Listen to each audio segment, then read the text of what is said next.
मैंने अम्बेडकर जी की किताब पढ़ी है और उस किताब में मुझे इतना समीकरण नहीं दिखा, इसलिए अम्बेडकर जी के दिल में नफरत नहीं थी। तो ये देश और इस देश के सारे संविधान భారతీయులమైన మేము రాజ్యాంగాన్ని అత్యంత పవిత్రమైనదిగా ప్రపంచంలోనే మాకు సార్వభౌమత్య సామ్యవాద లౌకిక ప్రజాస్వామ్య గణతంత్ర రాజ్యాంగ ఆర్థిక రాజకీయ న్యాయాన్ని ఆలోచన భావ ప్రకటనను అంతస్తులోను అవకాశాల్లోను సమానత్వాన్ని కల్పించడానికి కుల మత ప్రాంత బాధ్యతలు రాజ్యాంగం కల్పించింది. ఇటీవల పరిణామాలు రాజ్యాంగ స్ఫూర్తిని దెబ్బతీస్తూ ప్రజాస్వామ్య విలువలు విభేదాలు సృష్టిస్తూ రాజకీయ మనుగడ కోసం రాజ్యాంగంలో అందరికీ సమాన హక్కులు కల్పించిన డాక్టర్ బాబాసాహెబ్ అంబేద్కర్ ఆశయాలను అమలు చేస్తూ మన గొప్ప రాజ్యాంగాన్ని కాపాడుకోవడానికి చిత్తశుద్ధి అహర్నిశలు కృషి చేస్తానని ప్రమాణం చేస్తున్నాను. అదేవిధంగా పత్రికా మిత్రులందరికీ కూడా హృదయపూర్వక నమస్కారం. ఈరోజు చాలా మంచి కార్యక్రమం తీసుకొని జిల్లా అధ్యక్షుడి ఆధ్వర్యంలో ఈరోజు జై బాపు జై భీమ్ జై సంవిధాన్ అభియాన్ యొక్క ప్రిపరేటరీ మీటింగ్ ఈరోజు మనం నిర్వహించుకున్నాం. ఈ యొక్క కార్యక్రమం ఉద్దేశం ఏంటి అంటే ఏప్రిల్ 2వ తారీఖు నుంచి మనం గ్రామాలలో ఈ విషయాలను ఇంతమంది పెద్దలు మాట్లాడిన విషయాలని గ్రామాల్లో తీసుకుపోవాల్సిన అవసరం ఉంది. 1985లో పుట్టిన కాంగ్రెస్ పార్టీ ఈ రోజు స్వతంత్రం తీసుకొచ్చింది. కాంగ్రెస్ పార్టీ మత సామరస్యాన్ని కాపాడింది. కాంగ్రెస్ పార్టీ దేశాన్ని పంచవర్ష ప్రణాళికలు తీసుకొచ్చి దేశాన్ని ముందుకు తీసుకుపోయింది కాంగ్రెస్ పార్టీ. ఈ రకంగా చెప్పుకుంటూ పోతే తెలంగాణ ఇచ్చింది కాంగ్రెస్ పార్టీ. ఏది చేసినా ఈ రోజు కాంగ్రెస్ పార్టీతో సాధ్యమైంది.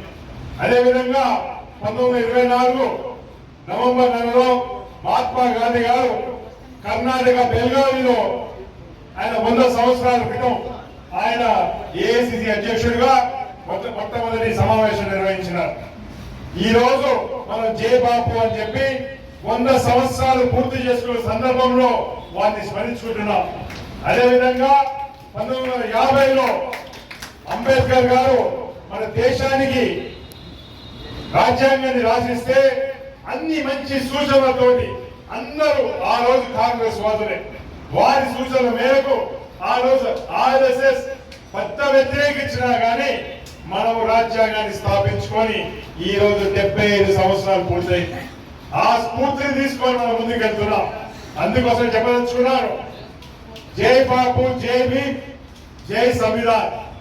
రాజ్యాంగంలో బలహీన వర్గాలకైతేంది, మత సామరస్యానికైతేంది, అభివృద్ధికి అయితేంది, అన్నిటికీ కూడా ఈరోజు మనకు దిక్సూచిగా ఉంది అంటే మన రాజ్యాంగం ఉన్నది.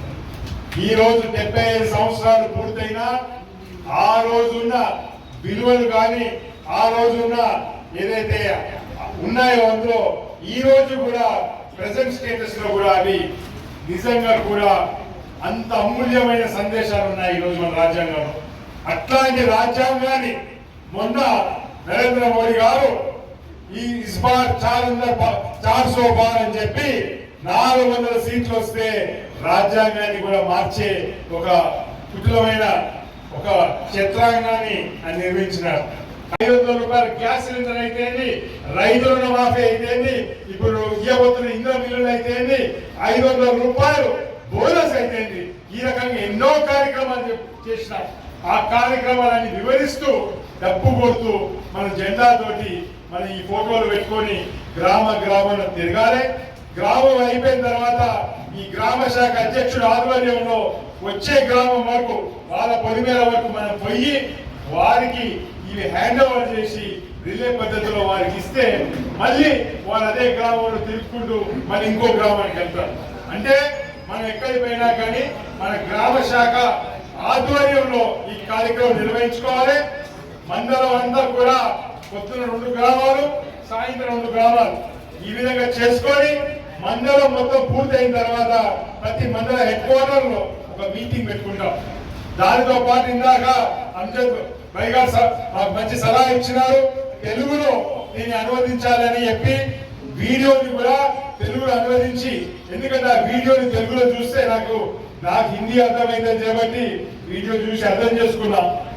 మొత్తం వెంట్రుకలు నిక్కబొచ్చే విధంగా, ఇంకో రకంగా కాదు కానీ ఇంత గర్వం అనిపిస్తుంది.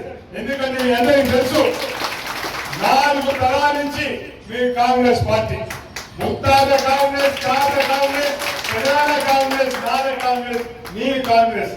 ఎంతో గర్వం అనిపిస్తుంది ఇట్లాంటి కాంగ్రెస్ పార్టీలో భాగం అయినందుకు. అందుకోసమే ఆ వీడియోని తప్పకుండా తెలుగులో అనువదించి దానితో పాటు గ్రామాల్లో పోయినప్పుడు మనం డిజిటల్ స్క్రీన్స్ ఏర్పాటు చేద్దాం. మొబైల్ డిజిటల్ స్క్రీన్స్ గ్రామం అంతా కూడా వీక్షించే విధంగా ఆ విధంగా చేసుకుంటూ పోతే మన యొక్క ఉద్దేశం వాళ్ళకి చేరుతుంది. దానితో పాటు పెద్దలు ఇందాక మాట్లాడినారు బీసీ కులగణన, దానితో పాటు ఎస్సీ కేటగరైజేషన్ గురించి. దేశంలోనే ఏ రాజ్యాంగంలో కూడా ఎవరు కూడా ఏ రాష్ట్రంలో చేయలేని చర్యను మన ముఖ్యమంత్రి రేవంత్ రెడ్డి గారు ఇక్కడ చేసి చూపించారు. వారి మంత్రివర్గం భట్టి విక్రమార్క గారు అయితే వారి మంత్రివర్గ సహజంలో అయితే అందరూ కూడా బ్రహ్మాండంగా చేసి చూపించినారు. ఎస్సీ కేటగరైజేషన్ మీద నిర్ణయం తీసుకుంటే మార్చి 19 వరకు, అంటే 6 రాష్ట్రాలు చేయకముందే మొట్టమొదటి రాష్ట్రంగా మనం ఎస్సీ కేటగరైజేషన్ చేసి మనం గర్వంగా చెప్పుకోవాలి గ్రామాలలో. ఇది ఏ మతానికో కులానికో అట్టడుగు వర్గాలు ఉన్నారో వాళ్ళకు న్యాయం చేసే విధంగా మనం కొట్లాడుతున్నాం. అదేవిధంగా బీసీ కులగణన చేసి 56% బీసీలు ఈ రాష్ట్రంలో ఉన్నారని చెప్పి చాటి చెప్పిన ఘనత కూడా ఈ ప్రజా ప్రభుత్వం కాంగ్రెస్ పార్టీ అని చెప్పి చెప్పదలుచుకున్నారు. అందుకోసమే ఈ కార్యక్రమం ఒక ఉద్దేశం, మరీ ముఖ్యంగా మన గ్రామాల్లో ఈ మెసేజ్ తీసుకుపోవాలి.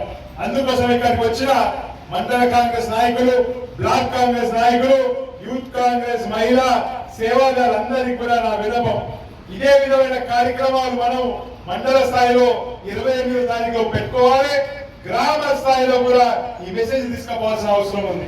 గ్రామ స్థాయిలో మెసేజ్ పోయిన తర్వాత ఏప్రిల్ 2వ నుంచి మనము ఒక విధిగా షెడ్యూల్ తయారు చేసుకొని మరి ఏ రోజు ఏ గ్రామం తిరుగుతున్నామో చెప్తే తప్పకుండా వీలైన చోట నేను కానీ మిగతా నా కాంగ్రెస్ నాయకత్వం అందరూ కూడా ఆ కార్యక్రమంలో పాల్గొంచుకునే ప్రయత్నం చేస్తాను మీకు మాటిస్తూ, ఇక్కడికి రాష్ట్రం నుంచి వచ్చిన కోఆర్డినేటర్స్ సత్యనారాయణ గారికి అయితే, అదే విధంగా వీరయ్య గారికి అయితే ప్రత్యేకమైన ధన్యవాదాలు తెలియజేసుకుంటూ డిసిసి పక్షాన వారికి కూడా ధన్యవాదాలు తెలియజేసుకుంటూ సెలవు తీసుకుంటున్నాను. జై కాంగ్రెస్, జై సోనియా గాంధీ, జై కార్గే, సోనియా గాంధీ, రాహుల్ గాంధీ గారి నాయకత్వం, Congress party, Congress party, Congress party. 4000 కిలోమీటర్ల భారత్ జోడో యాత్ర చేసి ఇట్లాంటి వారు తీసుకుంటున్న ఆర్ఎస్ఎస్ తీసుకుంటున్న ఆలోచన విధానానికి జనాలందరినీ మూకుమ్మడి చేసి యునైటెడ్ చేసి వాటిని ఎదిరించి ఈరోజు మళ్ళీ మన సంవిధానం మన రాజ్యాంగాన్ని భద్రపరిచినారని చెప్పి ఈ విషయం తెలియజేసుకుంటున్నాను. దానితో పాటు మొన్న రాజ్యసభలో అమిత్ షా గారు మాట్లాడుతూ వారు అంబేద్కర్ అంబేద్కర్ అంబేద్కర్ ఈ విధంగా కాంగ్రెస్ పార్టీ అంబేద్కర్ జపం చేస్తున్నది, జపం చేసి వారు అదే జపాన్ని దేవుడి పేరు కనుక స్మరిస్తే కాంగ్రెస్ నాయకులు పుణ్యం వస్తుంది, స్వర్గం ప్రాప్తిస్తుందని చెప్పి హేళన చేసి మాట్లాడినారు. అందుకోసం రాహుల్ గాంధీ గారు ఆ రోజే నిర్ణయం చేసుకున్నారు, దేశవ్యాప్తంగా రాజ్యాంగం ఉన్న విలువను, అంబేద్కర్ దేశానికి సేవ చేసిన సేవను, బాబు గారు దేశానికి చేసిన సేవను గ్రామ గ్రామం తీసుకుపోవాలని చెప్పి నిర్ణయించినారు. ఆ ఏప్రిల్ 2వ తారీఖు నుంచి చాలా మంది చెప్పినారు, కానీ వివరాల్లోకి వెళ్ళలేదు. ఒకటే నిమిషంలో వివరం చెప్తాను. ప్రతి మండలానికి ఏఐసిసి సూచన మేరకు పిసిసి నుంచి మనకు ఒక కిట్ వస్తుంది. అందులో ఏముంటుందయ్యా అంటే భారతదేశ జెండా, రాజ్యాంగం ఒక పుస్తకం, కాన్స్టిట్యూషనల్ బుక్, మహాత్మా గాంధీ గారి ఫోటో. ఈ 4 విషయాలని మనం ప్రతి గ్రామంలో తీసుకుపోవాలి. తర్వాత రిలే పద్ధతిలో అంటే మన గ్రామం అంతా పాదయాత్ర చేయాలి. డప్పు